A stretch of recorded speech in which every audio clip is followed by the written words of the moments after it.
So tinitingnan na nga ng Ross ngayon etong kanilang rookie na siyang posibleng pumalit sa center nila na si Kit Dato. So batay sa Ross head coach, nagte-training na nga raw itong si Christian Manaytay kasama ng team. So isa nga sa option nila ay ang free agency para punan ng spot ng na-injured na si Kit Dato. Pero ang isa pang araw to sign itong kanilang first round draft pick.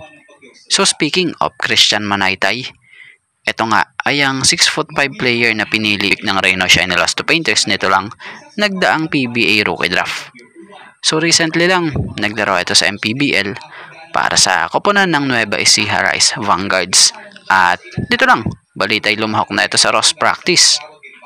So about naman kay Kit Dato na bigman ng Ross, ito nga'y talagang tuluyan ng hindi makakapaglaro hanggang sa matapos ang season 50 ng PBA dahil na nga sa injury na ruptured right patellar tendon. So sa kabilang banda naman, maiba tayo. Umaasa si Coach Yeng Yao nga na makabalik na rin sa next game yung Kaylan Tiongson at maging itong si Stanley Pringle. So sa tingin niya nga raw kasi pag nangyari yun, mas magiging maayos nga raw sila. Christian Manaytay. So tuluyan nang pinapirma ng Reno Shine Elasto Painters itong si Manaytay na kung sa ay ibinahagi nila ang naging pirmahan via IG post na dito sa Ross na sinasabi pa nga rito, credit po, Bayan ng Ross, let's officially welcome Christian Manaytay to the #Bayan ng Ross family. So nagkaroon na nga ng liwanag ang frontcourt position ng Reno Shine. Matatandaan itong si Kit Dato nagkaroon ng injured. So inaasahang matatagalan pa ito bago makabalik.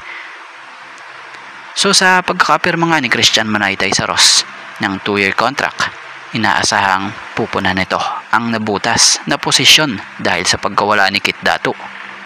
So si Christian Manaytay ay ang Reno Shine 10th overall pick in the season 50 rookie draft. So isa nga itong 6'5" forward na kung sa ay produkto ito ng UST. So bukod doon bago ito napunta sa Ross, nagkaroon muna ito ng stint sa MPBL.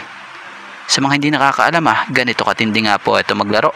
Kaya asahan na babagay ito sa sistema nitong si Coach Yeng, isang big man na may kabilisan.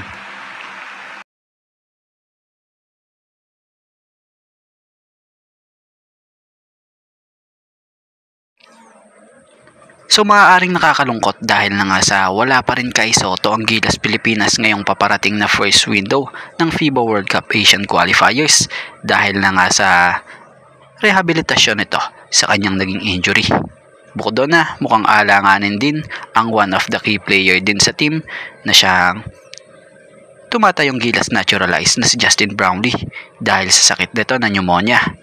So bagamat bad news ito, pero sa kabilang banda naman, may good news pa rin naman dahil sa may papasok na isang versatile big man na siyang modern type of big man na laruan na si Quintin Meliora Brown. So masusubukan at masusubaybayan na nga po natin ang debut game ng pinakabagong recruit sa Gilas Pilipinas na isang 6'10" big man na si Quintin Meliora Brown. For sure magagamit ito at magiging kagamit-gamit talaga ng husto dito kay Coach Tim bilang sentro, lalo pat wala nga itong kay Soto na siyang kung sa ay pwede pang itandem din talaga kila AJ Edu ang isa pang big man ng Gilas o kaya dito kay The Kraken Junmar Fajardo bilang pang ilalim. So dahil dito maaaring sa susunod na taon pa nga natin makitang buo talaga ang Gilas Pilipinas at healthy. Ang kagandahan dito sa Pebrero pa nga po at Marso 2026 pa makakaharap ang mga powerhouse na bansa gaya ng New Zealand at Australia.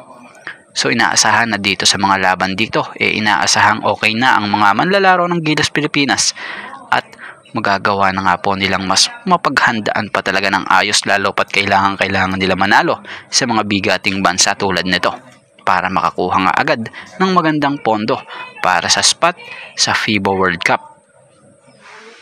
So dito nga tayo kay Remy Martin.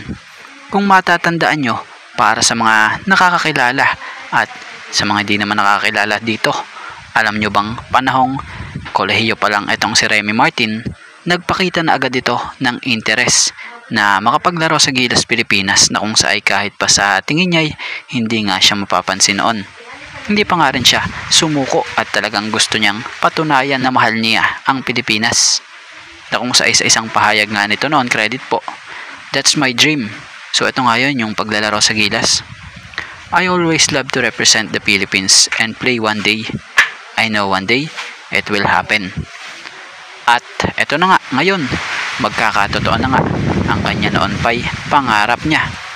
Magagawa na nga ni Remy Martin na irepresenta ang ating bansa sa darating na December sa 33rd Southeast Asian Games na gaganapin nga sa Thailand. So, kagandahan pa nga rito, mismong Gilas head coach nga po ang pumili sa kanya dahil sa alam ni Coach Norman Black na buo ang loob nito na ipaglaban din ang Pilipinas. Kaya naman sana maganda ang laruin nitong si Remy Martin at syempre maging ng Gilas Pilipinas sa 33rd Southeast Asian Games ngayong Disyembre.